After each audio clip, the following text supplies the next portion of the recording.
strategy, storytelling. These terms have been tossed around in marketing so much, they're starting to resemble croutons. Like, what does a strategy really contain? Is it really possible that everyone's a storyteller? When we run our businesses, are we overlooking an artillery range or an audience? Are we aiming for targets or are we aiming for hearts? Modern marketing can sometimes break free from its traditional caging in a quest for purpose-driven, tech-thirsty nonsense. But let's be clear, marketing exists to sell. But is it also possible to tell a good story in order to sell a good service? That's what we're talking about today on Lawsome. Marketing online, what kind of strategy you need, the story to sell it from, and how to bring it all together for your law firm. Ready for our quest? Then let's ride.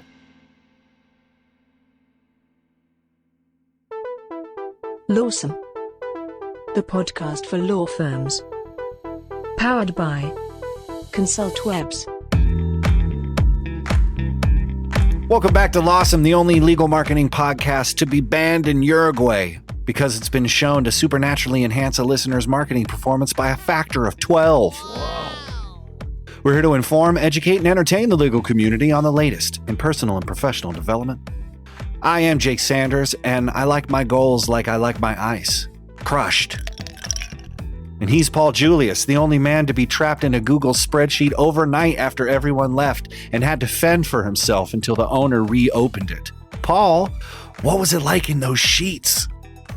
It was tough, man. I'm going to be releasing a 6-part miniseries on my courageous survival story inside Google Sheets. Is it true you had to cut off your leg and eat it? I mean, I didn't have to. You got to. I got a chance to. Turns out that wasn't really option A. When you just went right to cutting your leg. It wasn't in danger at all. No, apparently not. But sometimes when that fight or flight thing kicks in, you do weird stuff. Yeah, just to get a leg up.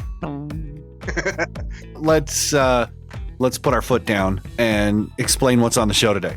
On the show today, we talk about why attorneys hate marketing with an article from legalmarketingreader.com. Oh, yeah, which is better than the movie Legal Marketing Reader, the movie. And then we talk to marketer, journalist, and creative firebrand Charlie Heck about what it takes to successfully market a law firm. And then we force our guests to merge into the fast lane with 5 questions we ask everyone. Pull up a plate. It's the Hot Takes Buffet. The article today is by John O'Cunningham, writing on legalmarketingreader.com. I don't know why we think that's hilarious, but it's just like, they're like, really? Is that the domain? No one was sitting on that domain. I know. That's what I'm saying. Like someone just went straight forward with it. Legal Marketing Reader. But it actually has some really interesting stuff. I'm glad you found it. The post is entitled "Why Attorneys Hate Marketing and What You Can Do About It." Paul, you dug it up.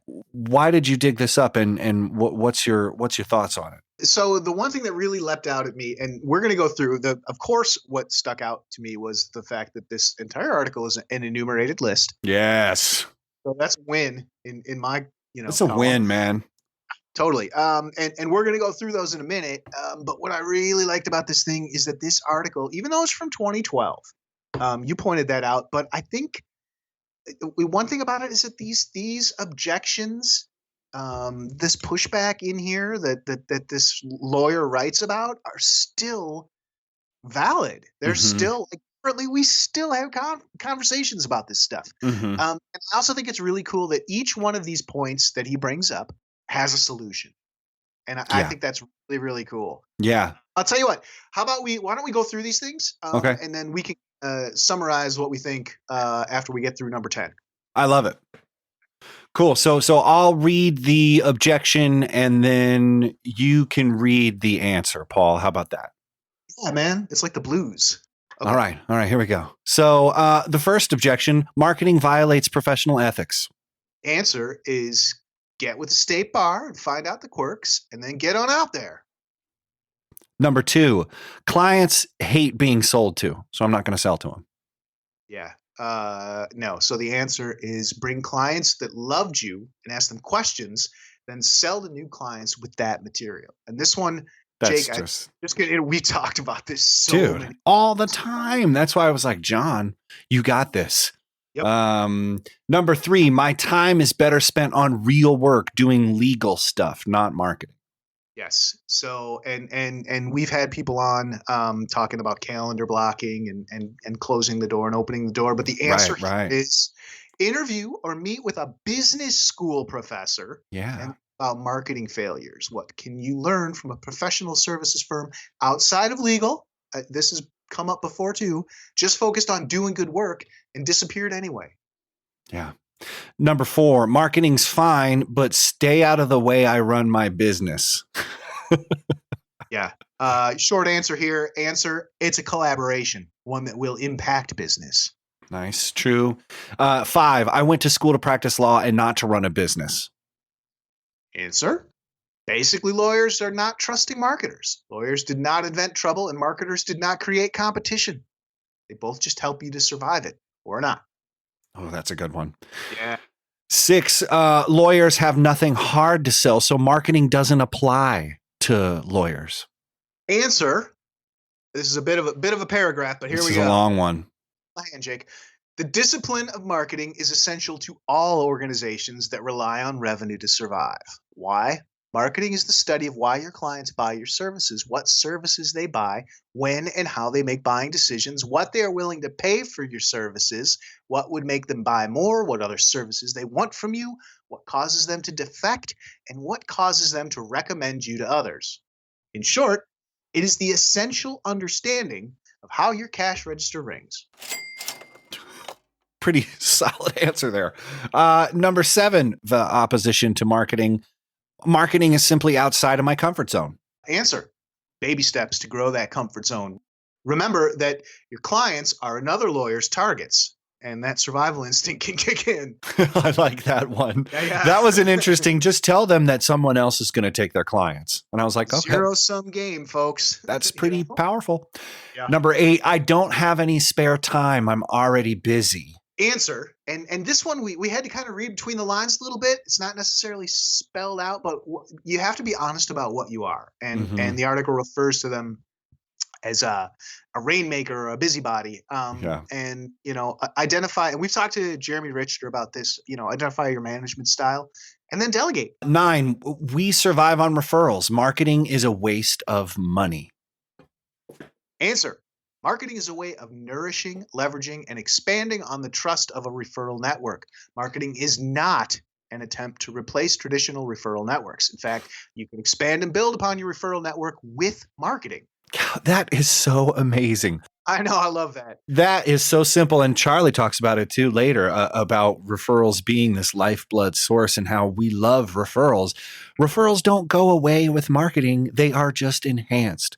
Yes. Marketing just brings more referrals. What are we talking about? Oh, last opposition to marketing. I know how to market. We don't need a marketing specialist. So I could throw a lot of daggers at that one, but I think what I'll say is that, you don't know what you don't know. Mm-hmm. And so for a marketer, if you're a lawyer looking to hire a marketer or looking at some of the work they've been done, you want to look at competence and credibility, referrals, testimonials. I know one thing that we do is we actually have clients that we're happy to point prospective clients to and let them talk to people. Mm-hmm. Talk to people you're working with. So, I think that's something that does make a difference here. Is there's a little bit of, it seems a real kind of undercurrent in this whole article is trust and referrals. And also seeking advice from outside the legal. One of the many answers in this to the oppositions to marketing are go seek information. Go ask a business professor at your local college to give you examples of marketing failures, marketing successes. You can Amazon this, you can library this, you can get into these books, and you just kind of have a curiosity and an inquisitiveness. but you also got to be interested in it. So I love this. I thought it was great. It was like a last minute find. But as you pointed out, Paul, it's great because it doesn't just leave questions in the air and it doesn't tell you exactly what to do. It says, here's some common, misconceptions, and here's just a starting point. And I think it just gets you started. Get your mind curious and figure out what you want from marketing. But yeah, having faith and competence and confidence in other people's expertise. Charlie, in our interview later on, she came from government working within the private sector. And if you could imagine the advertising restrictions on lawyers, and how I'm not sure if I'm supposed to say this or that, it's probably 10 times as bad in the government. Having to market something and advertise something within those restrictions, still trying to stand out, still trying to be creative. There are so many lessons that we can learn outside of the legal industry. And Charlie brings in some of that stuff that she worked in Washington, D.C. to the legal professional world. And she's just doing an amazing job with her marketing.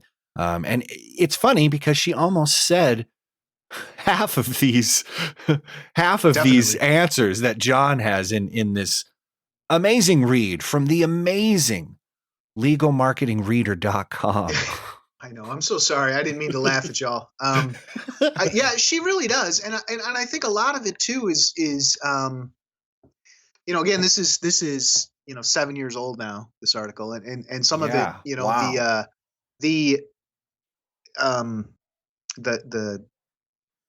The target of the particular thing, I think a lot of people are pretty up on how to handle their website, but social media is a bit of a mystery, or video might be something that's a little outside of your comfort zone or something like that.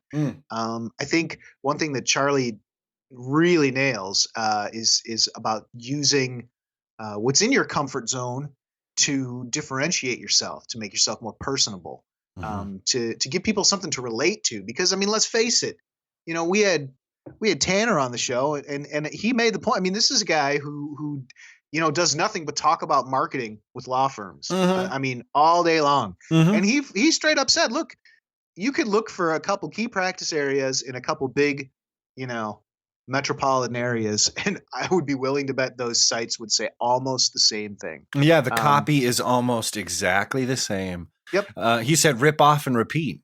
Yep. Yeah, absolutely.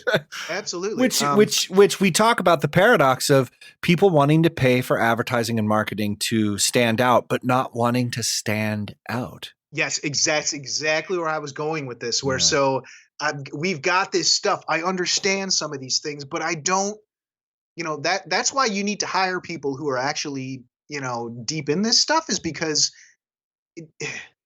you can write 3,000 words of copy. And this is one thing that I think Charlie says is, but you need to make that stuff palatable for an internet user, which is all about scanning and visuals and stuff that moves and things like that. This is, the internet isn't a new thing.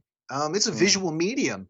And I think actually this article on Legal Marketing Reader is an example of what happens when you have a wall of text. It's just text, yeah. But there's nothing to it. But you think it function-wise, it's just a reader. It's just there for the words.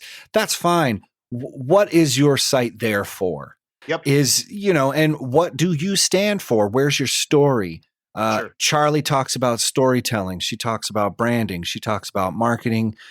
She answers some of these questions with a specific focus on lawyers and law firms, but with a really creative, fresh approach to marketing that I'm excited to have on the show, because this is stuff, just like you said, Tanner talks about marketing all day.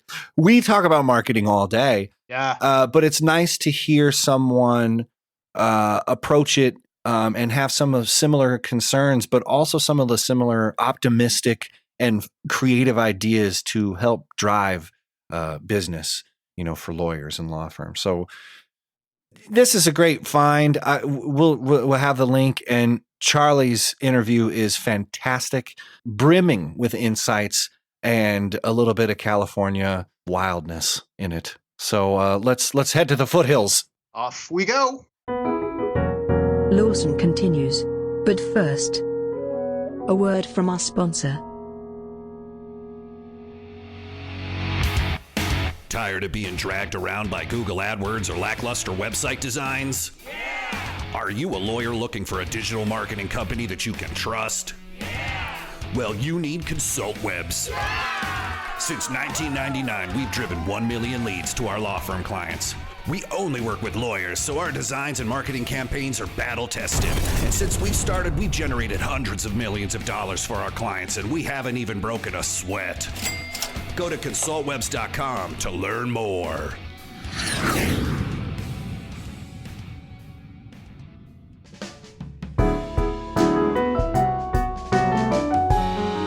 Let's head over to the interview. Charlie Heck is the founder of Checkmark Creative, a marketing boutique that caters to law firms and legal professionals.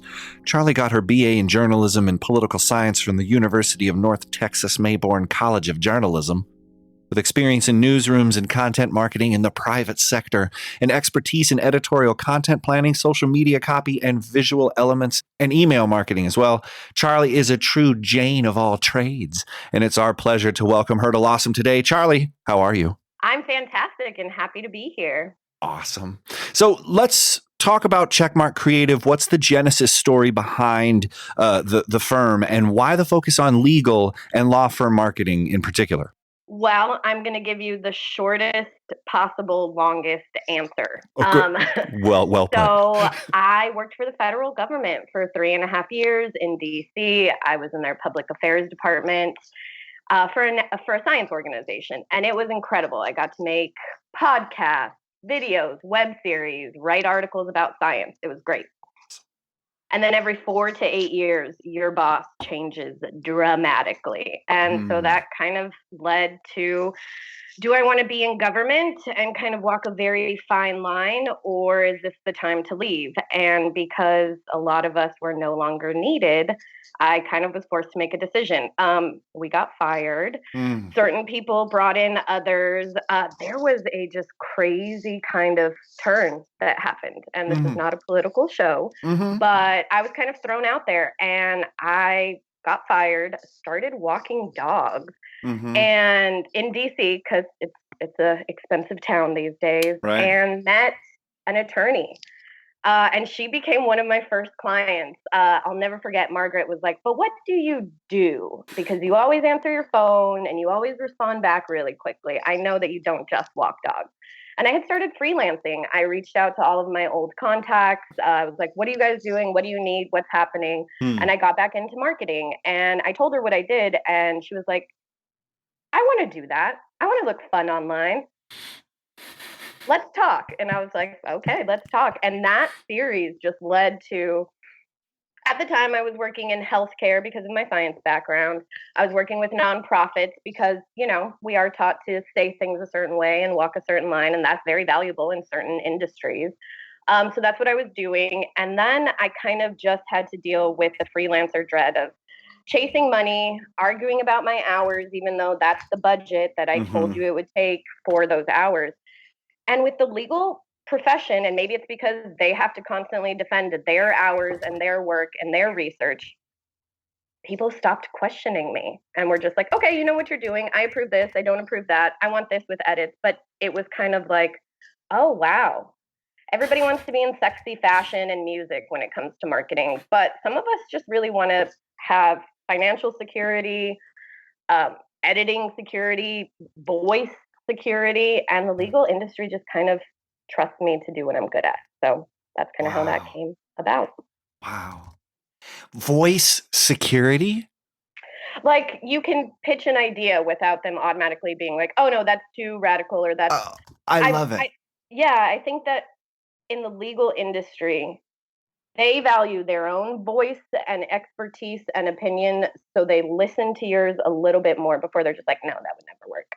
Interesting. They do rely on expertise, but sometimes it's hard to maybe combat with expert on expert opinion. Well, this is how I feel, because some people are just pulling it from their guts. I mean, like when it comes to digital marketing and advertising with, your clients, what are their top frequently asked questions when it comes to like actually getting those clients from the web? I mean, it doesn't seem like your first client said, I want to look fun.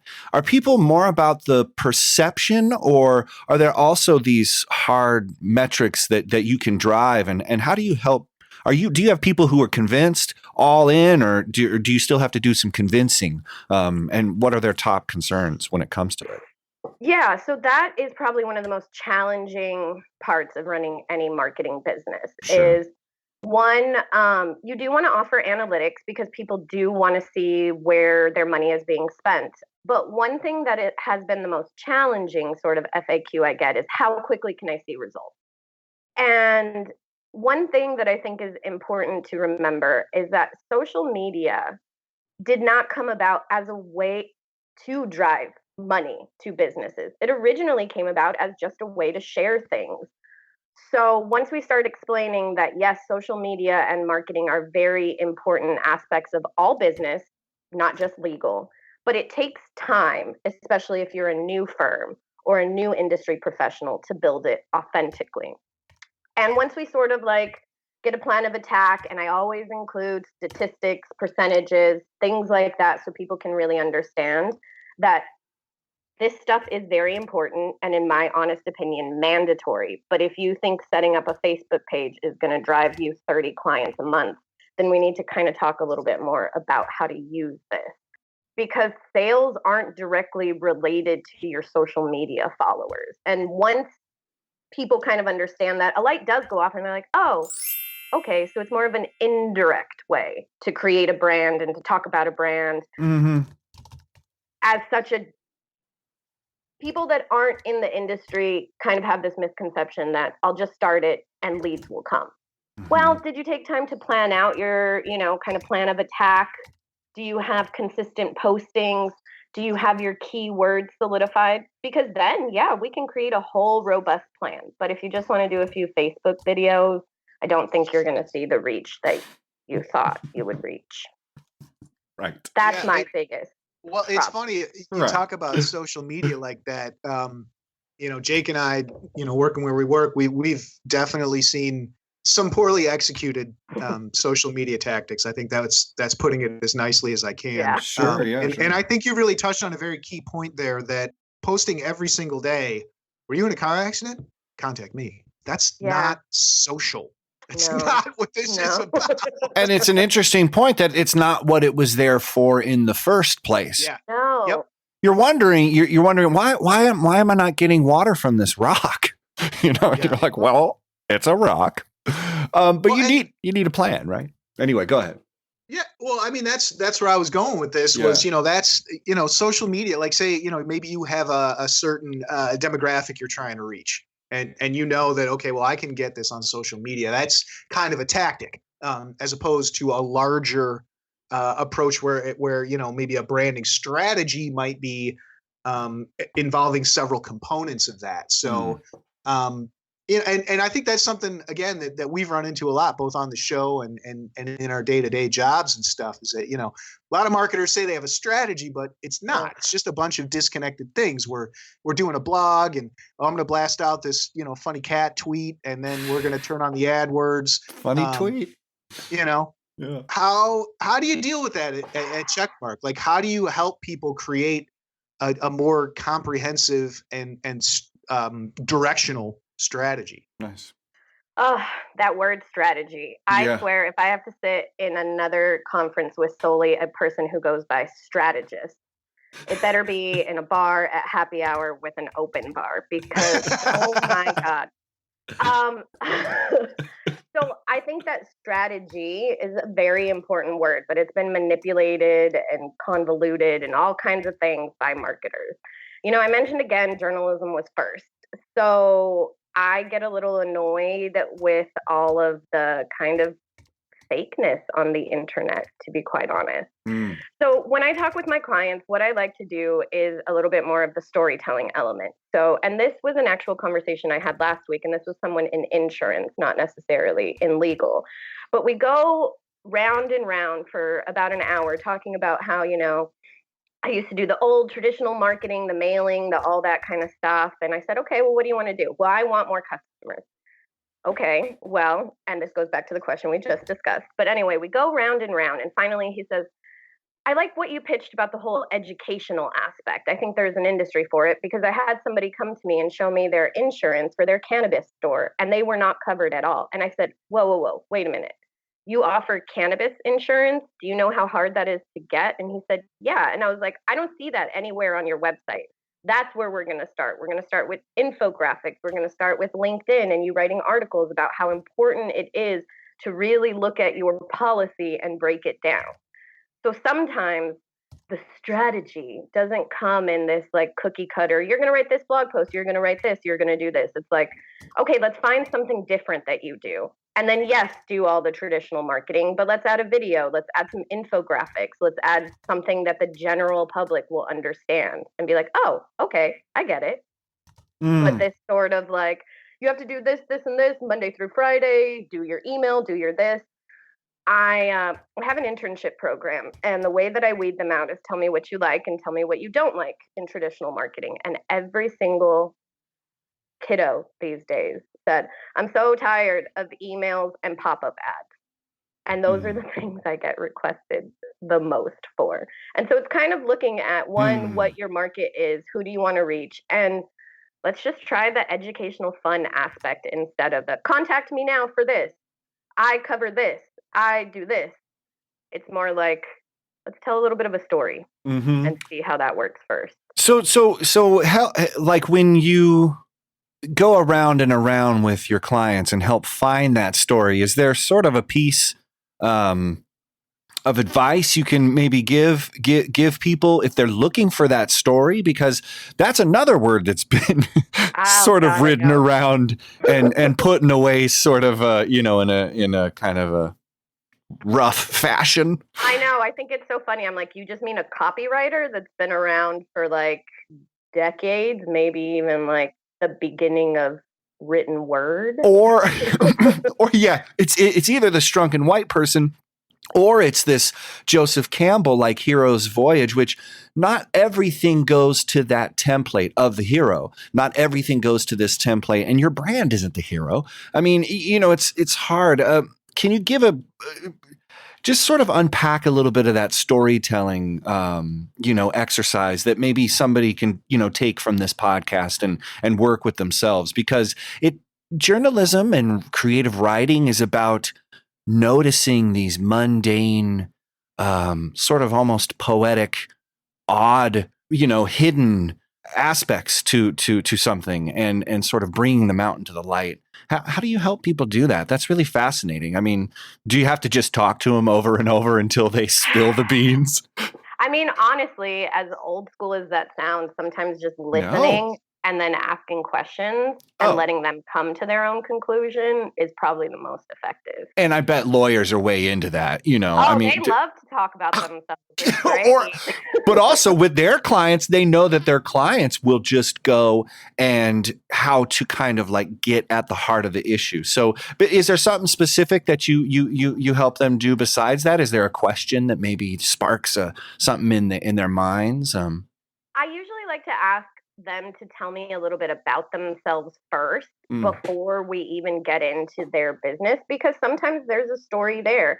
I mean, look at me. I am in marketing, but my story is, hey, I got fired from the federal government. I started walking dogs. That's not even the beginning of my business there. So if I've talked to somebody and they tell me, hey, I went to law school and I had so many student loans and all this stuff, but I decided I was going to struggle this way, focus on this, and now look at what I've built. So maybe you're a little bit more of an expert in the entrepreneurial field, and that's where we should start building your brand there. And then we add the buy me, book me, sell me. Which you need. Yeah, you need to have that stuff. Yeah. So I do like asking questions and talking to people. But if I was to give one tip to somebody just starting new, sit down with a glass of wine, write out your story, look at it, read it. Tell it to other people, let them ask you questions if you don't want to, talk to a marketing person such as myself, and then kind of work around it that way. It doesn't have to be that you're selling your services all the time. Sometimes you're just selling yourself. So, just like you're like, I'm going out at night under the light, raising up some leg, being like, hey, need some services. Yeah, well, I think so, and I like the aspect of that because a lot of what you run into, depending on the practice area, is there's a lot of similarity. We've been in business, 60 years combined legal experience or whatever. Free case consultation. I mean, it's the same thing. Everybody's doing the same thing. So, that story it is what is going to start to tip the scales. That's where you can start to build that profile on social media. That's not 60 posts of what to do after a car accident or whatever.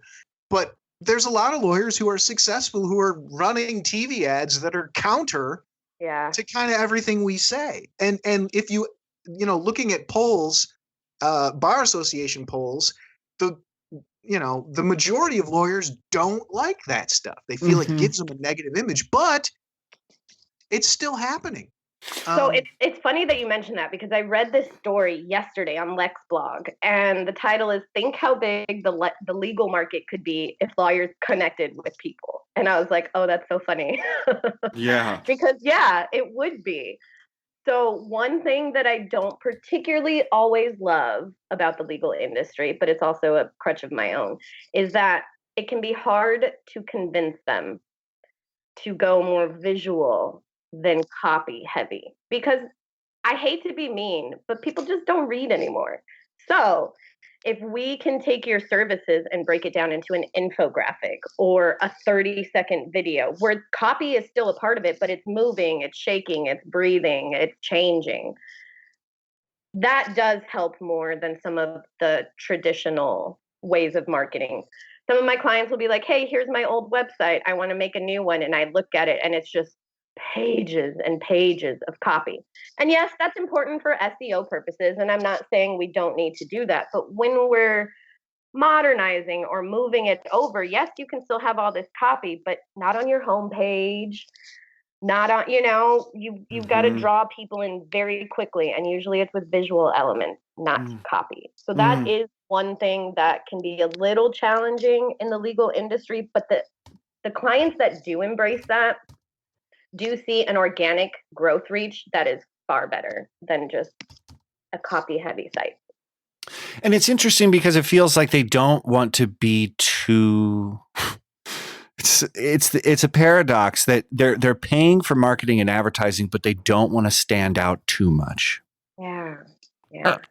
Which you think is like, okay, yeah. Which is another reason why I love my first client. And she's still a current client because she's like, can you just find me a meme for everything? And I'm like, absolutely. I'll go far. I'll get you a meme. Absolutely. And so every time I send her 3 options, and like 75% of the time she chooses the one that's like, oh, okay, cool. Yay. I'm glad you chose that one. I did not expect you to. Well, and it stands out. And we've talked to people on the show about,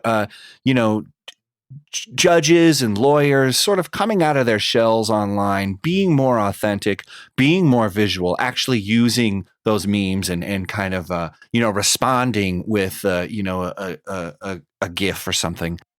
I like that there seems to be a trend towards that, but still it's hard to convince people maybe that it's okay to stand out. And that's actually what you're trying to do here, is to get noticed. And I know you don't want to, weird, you don't want to be noticed, and okay, but yeah, you do. And I think there's a kind of a core fundamental principle about that is sometimes difficult. I mean, so when it comes to advertising, when it comes to marketing, if you had one piece of advice to give to people, would it be find your story? Would it be talk to yourself? Would it be, go visual? Would it be find a meme? Actually, I would think that it would be the last one. Don't be afraid to try some fun things. Try it in small doses. Learn from, your posting metrics, what does, what doesn't work. But don't be so afraid to stay in this little hashtag legal marketing bubble. There's other tactics that we can use. And I am a creative, so I create with other people. And a lot of times I get, legal, really? I'm like, yeah, because I get to be creative and people trust me, but it's not what everybody's doing. So there's a challenge to it. And coming from government and going to legal, I think there is that bit of restrictive language, like you can't say certain things, and you can't talk about certain topics. On things, and you need to make sure, so I did learn a lot of that in the federal government, about just accountability, proper sourcing, how big of a, plagiarizing is always a really, really big deal. But oh my God, not in government, not in legal, really fact check, really look at your sources, source check your sources. Those types of things were very helpful in that industry. So I liked what I did in the government until I didn't.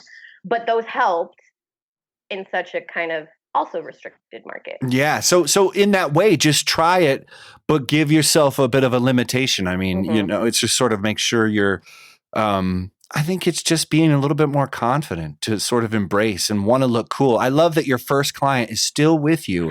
And the genesis for it is not, I want more cases, or I need a higher cost per click, or lower cost per this, or I need more impressions, or my SEO. It was just like, make me look cool. Yeah. Yeah. And she ended up starting a blog with 4 other attorneys, and it's called The Candid Counsel. And I run that for them too. And they just talk candidly about what's going on. And it's wonderful and it's great. And for such a new site, it's been doing really, really well. So one, I do think what's beautiful about the legal industry is once you're in and people trust you, my referrals are pretty much my leads, I don't have to do a lot of lead generation and searching for clients, because the people that I work with are extremely supportive. And that is something I have not experienced in any fashion, music, even really the STEM market. Nice.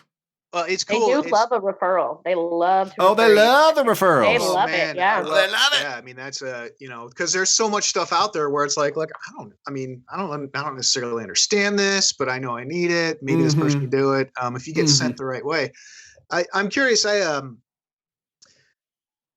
Something to kind of build off some of the stuff we've read from the different bar association surveys and stuff. It seems that, and listening to you talk about how, you relate to your clients and how your clients seem to really have grasped this idea of communication and being real.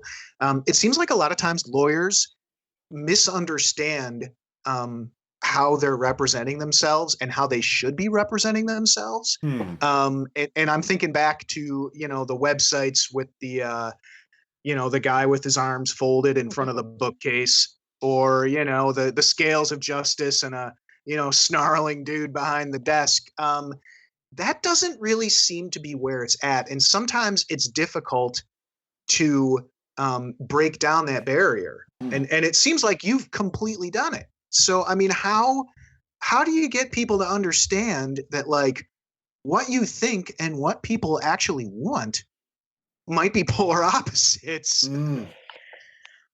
Yeah, so I tend to approach it in baby steps. So if somebody came to me with their site that is exactly what you just mentioned, I would say, okay, if they're a little apprehensive to kind of embracing modernism, I say, okay, how about we clean that up just a little bit, and that is your about page.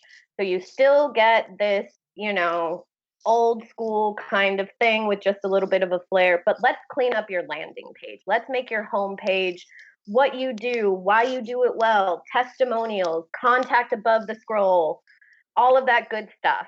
So if they're just not ready to dive in deep yet, and usually once they get that landing page and they see their about page and how it just doesn't quite gel with what's going on, they'll say, oh, I got what you were saying. I see how it kind of clashes. Maybe we should do something a little different, or maybe there is a lot of copy now. I see.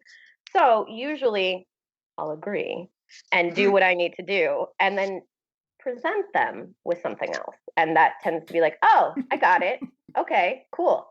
And that's usually when we continue. That's awesome. I love it. And we hear it a lot too. Particularly like one example that pops in my head is like family law. That they're embracing this idea of positivity, or making the process not a drawn out, dragged out, soul sucking experience, as opposed to the other way it's represented of this shark lawyer that's gonna screw over the other person or whatever. And I think it's refreshing. I mean, I really do. I think it's refreshing. One thing that I found really interesting in that article I mentioned earlier is they were talking about how, and don't quote me on the statistic, but like up to 70% of people that have actual real legal issues don't ever contact an attorney because they don't know that they have a legal issue. Yeah. I believe it. Yeah, and so one of the other, the only nonprofit I still rep, but is also legal based, covers the Supreme Court and huge stuff in infographics. Mm-hmm. Her SEO is incredible because of this. Mm-hmm. It is a powerhouse, and it's just education. And even when I share some of the infographics on my own personal page, and not that I'm the smartest person in the world, but a lot of my friends are people from DC, people in policy groups, and they go, oh, wow, I didn't realize that government surveillance comes from that one doctrine or that one act or that whatever. And I'd be like, yeah, it's true. It does.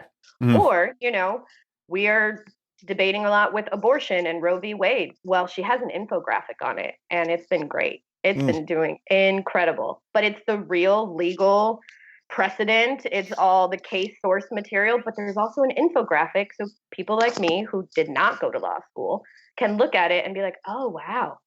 Okay, cool. And I think that that's an important tool as well. And I think in some way, I bet a picture that would help some lawyers is just a picture of how thick the case law is of these things. And they're like, look at this giant book. When you're like, you need to make it visual, show these people and when you're talking about storytelling, it's almost like story showing, because there is like this. And even in the language that you use, please use language. I don't just want like a Waffle House website or something. It should be great. It should be great. I don't know. Maybe we do want that. Maybe there's a market there for somebody, but just big pictures. But yeah, no, I hear what you're saying. And I really appreciate where it's coming from. So we could keep going, but we can't because you got to go. We got to go. But people want to learn more about your take on law firm marketing, and they want to get in touch with Checkmark Creative and you, Charlie Heck. How can they find you on the internet? Well, so you can go to checkmarkcreative.com, which is where you can get in touch with me or any of my fabulous, wonderful writers, photographers, video people. I am at Charlie Heck on Twitter, and I got that way back when, and it is mine forever. And, I have charlieheck.me. That's where all my storytelling is, since that is such a key term. But yeah, that's pretty much it. I'll find you. You can find me. 5 questions we ask everyone. Number 1, what was the last book you read? Oof. So I can't remember the title, but it's basically about lobster people on the East Coast when we started regulating everything, but it's told through the story of a lobster, and it was really fascinating and written by a scientist, and it was really cool. Okay, we're going to find that book. Yeah, I'm going to find it for you. I need to read that book. Yeah, the cover is a lobster, and it's awesome. But yeah, it goes back into the fishing and all of that on the East Coast, up in Maine and Rhode Island when we first started regulating industries. And it's from the lobster's perspective. That's hello. That's amazing. Not all the time, but there is a lot of, lobster dialogue. Lobster consulting, if you will. Yes. Let's go to the lobster now. I'm thinking about reading the Game of Thrones, but I don't know yet. I have them. I just haven't. There's no lobsters in it, which is there's no lobsters. I'm just not drawn to it. My God. All right. Number 2, what is your favorite place? My favorite place? Oof. I went to Big Sur for my birthday in April, and that was incredible. Terrifying, but incredible. It felt like I was in a whole different world, and I had only driven like 4 hours from my office. Why was it so terrifying? Yeah. It's really, so I am an East Coaster, and I can drive really, really well, except not along windy roads where the ocean is the only place to pull over. Which is pretty much Highway 1. Oh, yeah. Scary. Highway 1 is great, and I've done it through Malibu up to Ventura and all of that. But I took it on the way down, and so I was just very aware of no guardrails throughout anything. Oh, yeah. But you made it. And I was just like, I'm going the speed limit, but y'all are, there's just an ocean on the other side, guys. That's it. That's all we have. Yeah, and this car doesn't have flotation devices. Yeah, it does not. It does not. But the nature, and I remember I went by myself, which was awesome, and I did a little hike, and I was only maybe like 2 hours away from my car, but I heard nothing but nature. And it had been this sort of like, wow, we spend so much time on the computers, and this is not a like ploy for get outside more or whatever. It was just a weird experience to not hear any other sound. Yeah. And I was like, whoa, okay. Thank you, California. I get it. Yeah. Awesome. That's a great story. All right.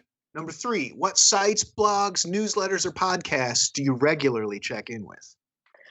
So LexBlog is a big one. I think that they do stuff the way I would do it if that was, they write for the general public.